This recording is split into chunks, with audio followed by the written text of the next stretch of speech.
నమస్తే, welcome to our channel. నేను ఆదిత్య. ప్రస్తుతానికి ప్రకృతి విపత్తు వల్ల విజయవాడలో ఉన్నటువంటి పరిస్థితులు మనం చూస్తూనే ఉన్నాం. సో మరి ఈ అంశం గురించి ఎప్పటికప్పుడు కేంద్రం నుంచి అమిత్ షా కానీ లేకపోతే నరేంద్ర మోదీ కానీ ఏపీ సీఎం చంద్రబాబు నాయుడుతో టచ్లో ఉండి అక్కడ ఉన్నటువంటి పరిస్థితుల గురించి అడిగి తెలుసుకుంటున్నారు. మరి కావాల్సినటువంటి సౌకర్యాలు కూడా సమకూరుస్తూనే ఉన్నారు. ఇంకా ఈ అంశానికి సంబంధించి ప్రత్యేకమైన నిధులు ఏమైనా సమకూర్చే ఆలోచనలు వాళ్ళు ఏమైనా ఉన్నారా? ఇలాంటి ఎన్నో అంశాల గురించి తెలుసుకునే ప్రయత్నం చేద్దాం. సో ప్రస్తుతానికి స్టూడియోలో ఉన్నారు ప్రముఖ సీనియర్ జర్నలిస్ట్ అలాగే రాజకీయ విశ్లేషకులు సిఎస్ రావు గారు. సో సార్ని అడిగి మరి విషయాలు తెలుసుకుందాం. సార్ నమస్కారం. సార్ నమస్తే సార్, ఏపీలో ఉన్నటువంటి పరిస్థితులు మనం చూస్తూనే ఉన్నాం. సో దానికి సంబంధించి సెంట్రల్ నుంచి వాళ్ళు కాల్ చేయడం, అంటే మోడీ గారు కానీ లేకపోతే అమిత్ షా గారిని కాల్ చేసి కావాల్సినటువంటి సౌకర్యాలను సమకూరుస్తూనే ఉన్నారు. ఇప్పుడు ఏదైతే జరిగిన నష్టాలు ఉన్నాయో వీటన్నిటిని బేస్ చేసుకొని ఇంకా ప్రత్యేకంగా నిధులు ఏమైనా ఇచ్చే అవకాశాలు ఉన్నాయంటారా? ఇప్పుడు ఈ ప్రకృతి వైపరీత్యాలు అనేది నరేంద్ర మోడీకి బాగా తెలుసు. ఎందుకంటే గుజరాత్లో ప్రకృతి వైపరీత్యాలు తరచూ వస్తూ ఉంటాయి. ఆయన ముఖ్యమంత్రిగా చేశారు అక్కడ 3 సార్లు. సో కాబట్టి ఆయనకు బాగా తెలుసు. ప్రధానమంత్రిగా 3 సార్లు. సో ఆయనకు ప్రకృతి వైపరీత్యాలు అవి వచ్చినప్పుడు ఇమీడియట్గా ఎలా రియాక్ట్ కావాలి ఇవన్నీ తెలుసు. ప్లస్ ఇక్కడ అనుభవం కలిగినటువంటి సీఎం కూడా ఉన్నారు. ఎన్డీఏ ప్రభుత్వం ఆంధ్రప్రదేశ్లో ఉంది, సెంట్రల్లో కూడా ఎన్డీఏ ప్రభుత్వం ఉంది.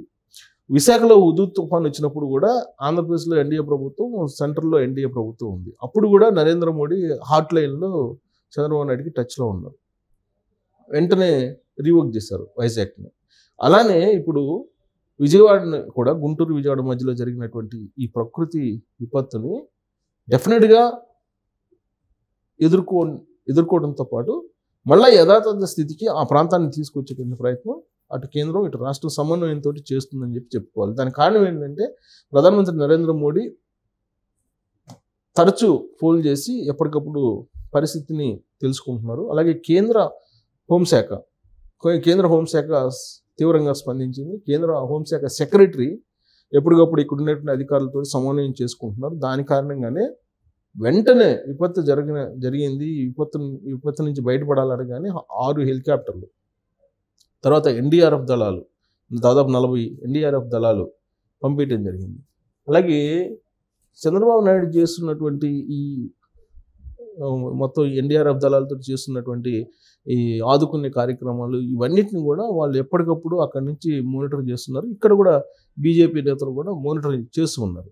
సో దీనికి సంబంధించి ప్రకృతి విపత్తుగా దీన్ని గుర్తించాలి అనేది ఆంధ్రప్రదేశ్ రాష్ట్రం యొక్క డిమాండ్.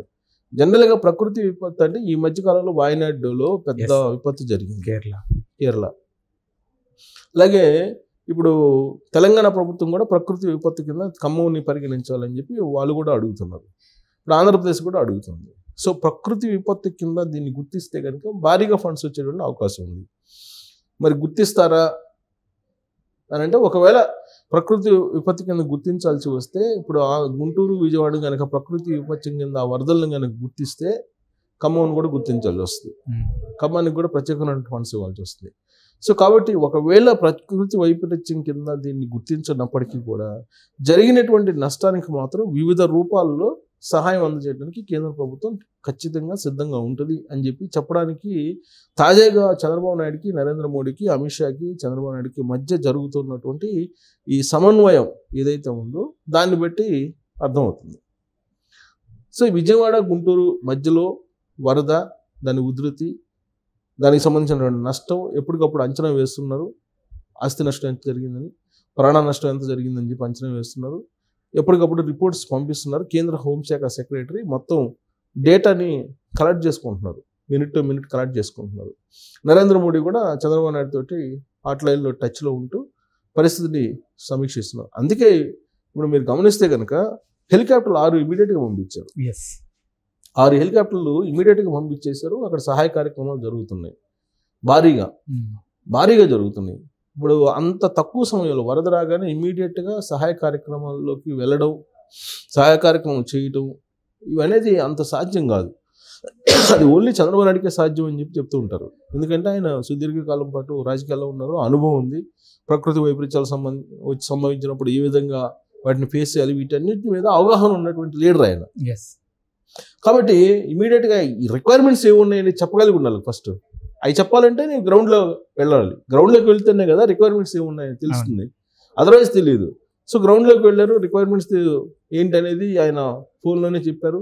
దానికి సంబంధించి ఇమీడియట్గా 6 హెలికాప్టర్లు పంపించారు, ఎన్డీఆర్ఎఫ్ దళాలు పంపించారు. ఇవాళ ఎన్డీఆర్ఎఫ్ దళాలు ఏ విధమైనటువంటి వాళ్ళు సహాయ సహకార కార్యక్రమాలు చేస్తున్నాయో మనం చూస్తున్నాం. వాళ్ళ ప్రాణాలకి తెగించి ఏ విధంగా చేస్తున్నారో మనం చూస్తున్నాం.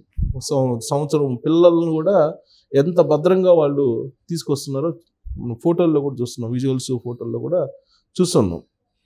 దాంతోపాటు డ్రోన్స్, చంద్రబాబు నాయుడు ఈ డ్రోన్స్కి సంబంధించినటువంటి ద్వారా ఫుడ్ గ్రెయిన్స్ని పంపించడం, ఇవన్నీ అక్షయ పాత్రను ఉపయోగించుకున్నాడు. అక్షయ పాత్రని కొన్ని లక్షల మంది, 3 లక్షల మందికి ఒకేసారి భోజనాలు తయారు చేయడం మాటల 3 లక్షల మందికి ఆహారం తయారు చేసి డ్రోన్స్ ద్వారా కొంత, హెలికాప్టర్ల ద్వారా కొంత, ఇలా రకరకాల ద్వారా పంపించారు. ఇలా కార్యక్రమాలు చేస్తూ అక్కడ యుద్ధ ప్రాతిపదికన నీకు సహాయ సహకారాలు అక్కడ ఉండేటువంటి బాధితుల్ని ఆదుకునే ప్రయత్నం చేస్తున్నారంటే కేంద్ర ప్రభుత్వం యొక్క సహకారం పూర్తిగా సంపూర్ణంగా చంద్రబాబు నాయుడుకి ఉందని చెప్పి మనం చెప్పొచ్చు. సహజంగా ఏంటంటే సంతోషంలో ఉన్నప్పుడు ఒకరికొకరు ఏదన్నా ఆదుకున్నా కానీ పెద్దగా అది ఫెడరల్ సిస్టంలో రాష్ట్రానికి కేంద్రానికి మధ్య సంబంధమే కదా, అది కేంద్రం ఇవ్వాలి, రాష్ట్రం తీసుకోవాలి, ఇది ఏ రాష్ట్రం జరిగేటువంటి ప్రక్రియ కదా అనుకుంటారు. కానీ బాధల్లో ఉన్నప్పుడు మేము ఉన్నాము అని అంటూ ఎవరైతే వస్తారో వాళ్ళు గొప్పలుగా కనిపిస్తారు. ఇప్పుడు కేంద్ర ప్రభుత్వం కూడా ఆంధ్రప్రదేశ్లో జరిగినటువంటి ఈ వరద సంబంధించినటువంటి సంఘటనకి వాళ్ళు మేము ఉన్నామని చెప్పి చంద్రబాబు నాయుడుకి భరోసా ఇవ్వటం, చంద్రబాబు నాయుడు బాధితులకు భరోసా ఇవ్వటం, నేనున్నానని చెప్పి ఆయన అర్ధరాత్రి వేళ అపరాత్రి వేళ కూడా వెళ్ళి ఆయన ధైర్యం చెప్తున్నారు. ఇప్పుడు ఆయన అందరికి పోయి కొన్ని లక్షల మందికి, దాదాపు 5 లక్షల మంది అక్కడ బాధితులు ఉన్నారు అంటున్నారు. సో 5 లక్షల మందిని మనిషిని కలిసి ప్రారంభించాల్సిన అవసరం లేదు. ఇప్పుడు ఈయన వెళ్ళి కనపడితేనే వాళ్ళకి ఓకే ఉన్నారు, మమ్మల్ని ఆదుకోవడానికి వస్తున్నారు, మమ్మల్ని గమనిస్తున్నారు అనేది ఒక ధైర్యం వస్తుంది. ఫస్ట్ ఆ ధైర్యం వచ్చినప్పుడు ఈ సహాయక కార్యక్రమాలు కొద్దిగా 1 గంట 2 గంటలు లేట్ అయినా, ఒక పూట లేట్ అయినా కానీ ఓకే వస్తారు, చంద్రబాబు నాయుడు గారు తిరుగుతున్నారు, ఆయన మొత్తం పరిశీలిస్తున్నారు, డెఫినెట్గా మమ్మల్ని ఆదుకుంటారు అనేటువంటి ఒక భరోసా వాళ్ళలో నింపగలిగారు. అది ఫస్ట్ విజయం చంద్రబాబు నాయుడు. అలా కాకుండా సీఎంగా నేను మానిటర్ చేస్తాను, ఎక్కడో దగ్గర కూర్చొని నేను ఫీల్డ్లోకి వెళ్లకుండా అని అంటే అప్పుడు పబ్లిక్ ఏంటంటే వాళ్ళు ఓన్ ఫీల్ గారు మా కోసం వచ్చారు అనే ఒక ధైర్యం రాదు వాళ్ళకి. ఏదో ప్రభుత్వం కాబట్టి చేస్తుంది అనుకుంటారు తప్పితే ధైర్యం రాదు. సో కాబట్టి చంద్రబాబు నాయుడు చేస్తున్నటువంటి దానికి ఒక రకంగా సాహసం అని చెప్పాలి చంద్రబాబు నాయుడు చేస్తుంది. దానికి దీన్ని నెగిటివ్ గా కూడా చూస్తున్నారు సార్. అంటే ఇదంతా కేవలం వీడియో ఫుటేజ్ కోసం మాత్రమే ఆయన చేస్తున్నారు తప్పితే అక్కడ కూర్చొని మానిటరింగ్ చేయొచ్చు, ఆయనకి ఇంత యంత్రాంగం ఉంది, ఇంత టెక్నాలజీ ఉంది, దాన్ని యూటిలైజ్ చేసుకోవచ్చు కదా, ఎందుకు ఇట్లా వీడియో ఫుటేజ్ కోసం చేస్తున్నారంటూ సోషల్ మీడియాలో కొన్ని కథనాలు కూడా వస్తున్నాయి సార్. పచ్చిగా చెప్పాలంటే అందరికి అర్థమయ్యేటట్టు చెప్పాలంటే ఇప్పుడు మన మామూలుగా ముఠా మేస్త్రులు తీసుకొస్తారు, లేదా బేల్దారి మేస్త్రులు తీసుకొస్తారు. ఒక మేస్త్రి అయితే ఉంటారుగా, మేస్త్రి ఎందుకు చేసేవాళ్ళు వాళ్ళే కదా, ఎక్కడైనా ఉండి చెప్పచ్చు కదా, మరి మేస్త్రి ఎందుకు దగ్గర ఉండి చెప్తాడు అంటే అతను ఉంటే వీళ్ళు కరెక్ట్గా చేస్తారండి. Very simple. టీం లీడర్ ఎందుకు అసలు? లీడర్ అవసరమా? టీం చేస్తుంది కదా, టీం ఆ పని వాళ్ళు చేస్తుంది కదా, లీడర్ ఎందుకు అసలు? టీం లీడర్ కాదు కదా. సో అలానే ఇప్పుడు రేవంత్ రెడ్డి అదే చెప్పాడు, ఏముందా సీఎం అంటే ముఠా మేస్త్రి కదా ఒక మూమెంట్లో అన్నాడు. అలా చంద్రబాబు నాయుడు గ్రౌండ్లోకి వెళ్ళాడని అంటే ఆయన ఇంట్లో కూర్చొని చేయొచ్చు, వాగులో దిగాల్సిన అవసరం ఏముంది, నీళ్ళలో దిగాల్సిన అవసరం ఏముంది, ఎవరు దిగాలనుకుంటారు పోయి. ఆయన ఎందుకు పోయాడంటే అప్పటికీ యంత్రాంగం ముందుకు కదలట్లేదని ఆయన బాధ. తాను వచ్చినా కానీ యంత్రాంగం ఫుల్ ఫ్లెడ్జ్డ్గా ఇంకా ఎఫెక్టివ్గా పనిచేయట్లేదు, చర్యలు తీసుకుంటానే హెచ్చరిక కూడా చేశారు కదా ఆయన. సో అంత ఎఫెక్టివ్గా చేయబట్టే గ్రౌండ్ లెవెల్లోకి వెళ్ళి హెలికాప్టర్లో తిరగకుండా ఆయన ఎఫెక్టివ్గా చేయబట్టే ఇవాళ ప్రాణ నష్టం తగ్గింది. అందుకే కేంద్ర ప్రభుత్వం కూడా సహాయ సహకారాలు అందిస్తుంది. నరేంద్ర మోడీ కూడా అక్కడ కష్టపడుతున్నారు చంద్రబాబు నాయుడు, ప్లస్ బాధితులకు ఆదుకునే ప్రయత్నం చేస్తుంది. కాబట్టి తన వంతు సహాయం ఆయన కూడా చేస్తాడు, కేంద్ర హోంశాఖ మంత్రి ఎలాగూ చేస్తాడు.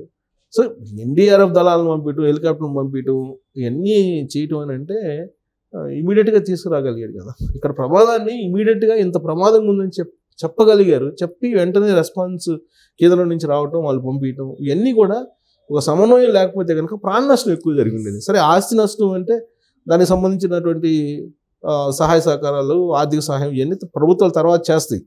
సరే అంతా కాకపోయినా కొంతైనా చేస్తారు, బట్ ప్రాణం అయిపోతే కష్టం కదా.